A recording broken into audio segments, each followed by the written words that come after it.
everybody, I'm Sean. And I'm Kieran. Welcome to another episode of Angling Spiders.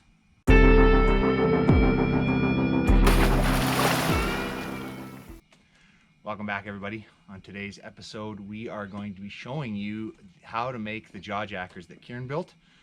Before I get to that, I just wanted to say I'm standing out here in winter. It has been really cold lately, about minus 30 to minus 35 with the wind chill here in Alberta. So we haven't been doing much fishing. We'll get back to that soon because the weather's supposed to improve. Also standing out here next to the kayak shed that we built. Just wanted to show that it's working really well and holding up in the winter. We haven't got any snow in there. The covers are working good, so that's fantastic. All right, on to today's episode. Just gonna talk a little bit about these homemade jaw jackers that you guys saw in the last video. We had a few comments about people wanting to see how we built them, and so we said we would show you guys exactly what we used to make these things and the process that we used to make them. So we're going to do that today. The benefit is also that because we used them for a weekend, we learned a few things about how to improve them, so we're already moving on to Mark II. So we'll show you guys that today, and Kieran's going to show you guys how to make them next. So let's get to it. All right, everybody, here we are at the local Home Depot. Gonna go pick up some supplies for our homemade jaw jackers. All right, guys, so the first thing that we need here is an 8-foot 2x6. Just rough lumber, and we're just using pine. And this should make definitely 4, but possibly 5. And you can see here, $8.56 each, so we'll get one of those. All right, guys, so the second thing we need here is PVC pipe, and we're getting 3-foot lengths. That's enough if you cut them right to make 3. All right, the last thing here that we need, guys, are some eye screws. We did not have these on the first ones, but we learned a lesson because we were using these cup hooks, and the problem with the cup hooks is that the leader can slip off, so we're going to replace them this time with eye screws. Okay, so we're going to be going over the materials you're going to need to build these. Starting here with the PVC pipe. You're going to need a couple of drywall screws, some eye screws. You're going to need a leader, a piece of a wire coat hanger, and then a 2x6. At the start of the video, you saw we went to Home Depot and picked up all of this stuff, but you can get almost everything at a local hardware store. Okay, so next, a quick overview of the tools you're going to need. Starting here with a saw, you're going to need this to cut the 2x6 and the PVC pipe. You're also going to need a drill. This will be used to drill the holes in the PVC pipe and to screw in the drywall screws. And lastly, you're going to need some pliers and some wire cutter to bend and cut the wire coat hanger.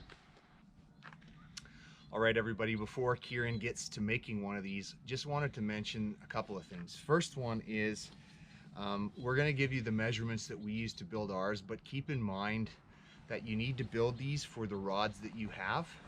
And so the length of the board and the length of the PVC pipe are going to be entirely dependent on the length of your rod and the length of your rod handle. So the measurements we use are not necessarily going to work for you. One of the ways that you can figure out, at least from the length of the rod, how long your board needs to be, is you can simply hold your rod against the board and bend it down to a point where you think you would set it, and that'll give you a rough idea of the length that the board needs to be if you add just a couple of inches. So that's one way that you can figure out, based on the length of your rod, how long your 2x6 should be. The last thing I'm going to mention before Kieran gets going here is please check your local regulations. Jaw jackers are illegal in some places, so just make sure that you check to see if you can use these. We are able to use them here in Alberta, so that's why we have them. So let's get to the build. Okay, so this part's relatively simple. We just have to go ahead and cut our 2x6 to the required length for our rods. For us, we figure it's about 20 3/4 inches, so I'm going to go ahead and do that. Remember, guys, safety first.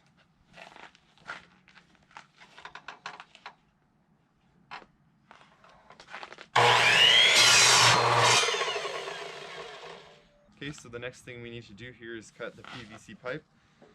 For our rods again, it's about 6 inches long at the longest point, and we're cutting it at a 32-degree angle.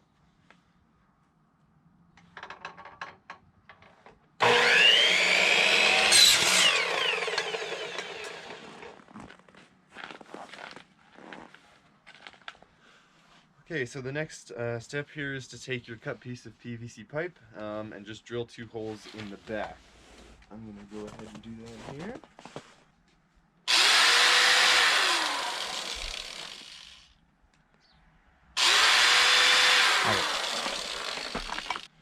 Okay, so the next step is to screw the PVC pipe into the board. You want to make sure that the screws are on an angle so that they go down into the wood.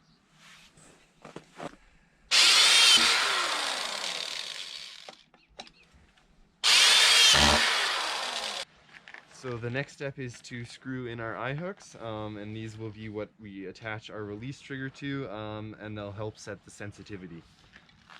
So we'll start here by screwing in the back one.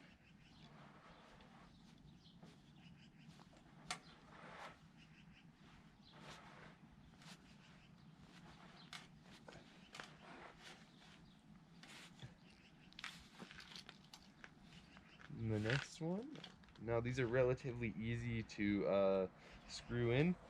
You could use, you could pre-drill the holes if you want, but they're relatively easy to screw in with your hands.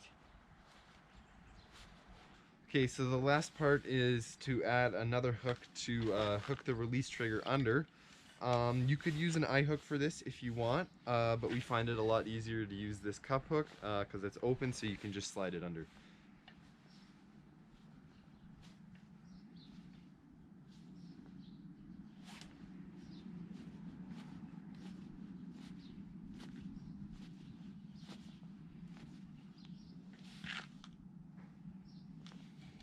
So just to give a quick example of how this works, you just take your leader here and you'll hook it to one of these eye hooks. You can close it, and then it'll hook under just like that. So the next step here is to show you how to make this wire coat hanger release hook, and then it'll be ready to go. All right, everybody, so the next step I want to do is run through how to bend the coat hanger to make the release trigger. This is probably the trickiest step, just because you got to bend this coat hanger in a number of different ways to make sure that you get the right hooks on both ends. But actually relatively easy to make, and I'll actually run through the process for you guys.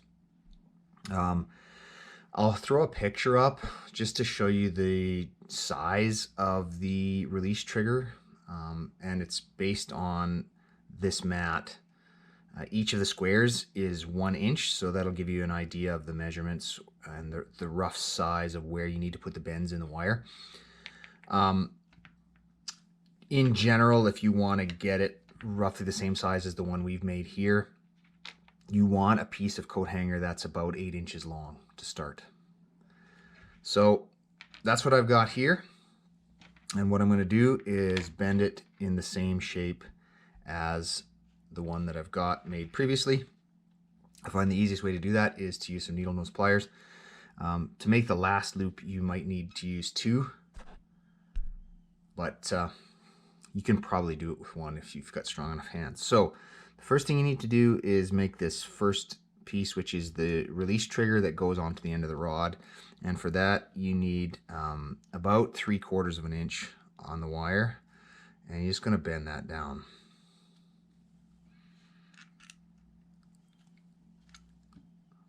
Okay, so that you got it looking something like that. Now you're going to go down about 1 inch to 1.25 inches and bend this part back up on itself, and that's going to make your loop. So now you can see we've got that part. Then you're going to go just above that and bend this part back.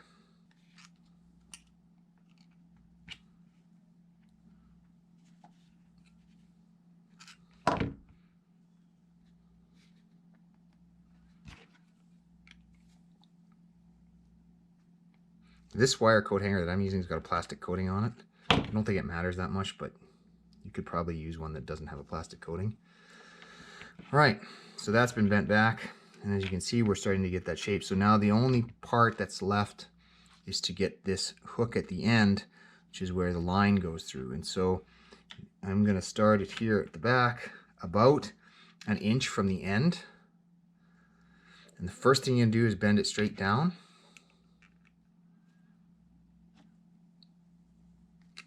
So that it goes down.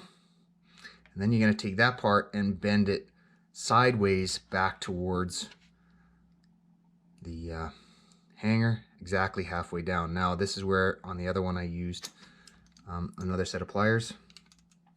Just makes it easy to hold both, and you just want to bend it up.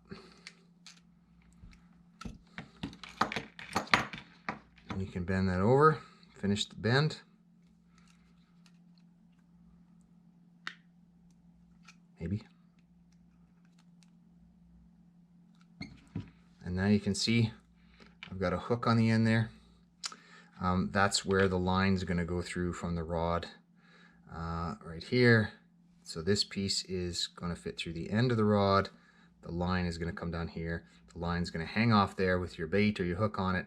And if a fish grabs it, it's going to pull this way, which is what releases. So that's it. Those bends are what makes your release trigger. One last piece. You're going to need a leader, standard fishing leader. And in order to connect this release mechanism to the eye hooks on the jaw jacker, you need to slide the end of the leader onto the release trigger. This is then going to go down underneath the cup hook and attach to the eye hooks on the jaw jacker base. Now, one last thing here. Once you've got that leader on there, make sure that you close up as best you can this loop at the top so that this can't slide off. One of the things that happened to us when we were out with the locators is that we actually lost one of these trigger pieces because it came off the leader. It slipped off. So you just want to make sure that you tighten this up as best you can. Tighten it in a couple spots, lock that in there, make sure it's tight, and that way that leader can no longer get through and it's locked in place. And that's it. You go back, install this onto the bottom part of your jaw jacker and onto your rod, and you've got the trigger release mechanism. So let's show the entire thing completed. Okay, so here's the final jaw jacker. I'll just show you how to set it here. So as I said before, you attach the leader to one of these eye hooks, loop it under this cup hook, and then this metal coat hanger, you'll just attach it to the top of the rod here through the top hole, and then your line will go through the last hook on this metal release trigger. So you can see when a fish comes by, it will pull on the line and pull this hook out and set it off. So that's how it works. All right, guys, so that's how you build your own homemade jaw jacker. Pretty simple and yet still very effective, as you saw in the last video.